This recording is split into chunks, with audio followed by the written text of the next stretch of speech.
So Bradley Manning gets acquitted of aiding the enemy, but gets charged with all kinds of espionage charges, facing up to 136 years in jail.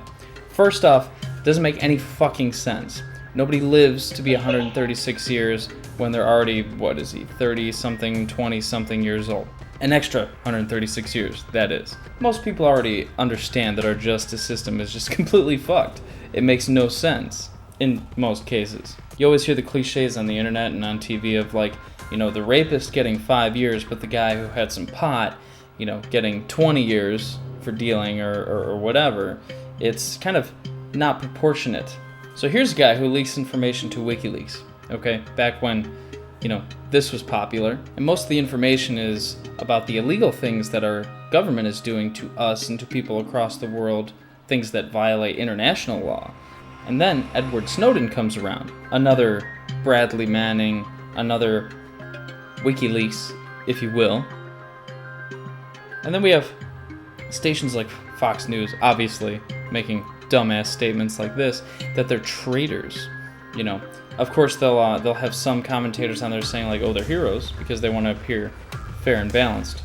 But the truth there is they want to keep you more concerned with things like Trayvon Martin and George Zimmerman, who just were in a situation that happens fucking every day. There are murders every day. And I'm not saying George Zimmerman is a murderer or that he's not a murderer. All I'm saying is that they took a completely, unfortunately, normal circumstance that happens in neighborhoods across the country every night and nationalized it. Suddenly we all care about George Zimmerman and Trayvon Martin instead of the things that actually affect our future as a country. There are hundreds of crimes every day that are appalling and disgusting and are so much worse than anything that came out in that trial. I don't understand why that was national, but we're not talking about Snowden, Manning, NSA, WikiLeaks. All of that chatter I hear on the internet, Reddit and places like that. Well shit, maybe they are talking about it, but I don't have cable TV anymore.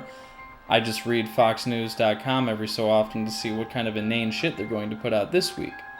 Now, some of the things I see kind of bother me because this.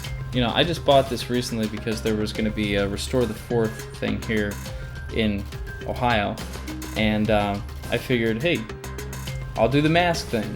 A lot of you people are making fun of that kind of thing now. That bothers me because it was kind of like a uniting symbol that we could all get behind, the whole anonymous idea. And anonymous just gets a lot of shit now.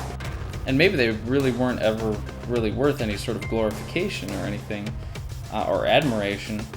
But at least we had something that we could get behind, something we could just do. And I get the whole idea behind the mask. V for Vendetta, it was a very, in my mind, important movie for this century, because despite it being action-packed and fun to watch, the message was, if your government was doing the things, was responsible for the things that are appalling, would you really want to know?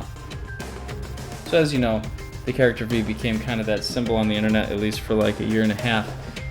The mask was a symbol of freedom. Now it's just a target for humor. It's the way it changes on the internet. It's the way ideas change. But it makes me absolutely disgusted with most people.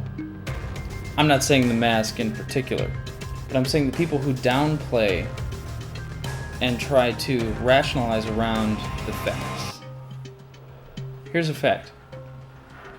Bradley Manning and Edward Snowden and people like them, Julian Assange, Assange, however you pronounce his last name, gave us information that we really needed to know.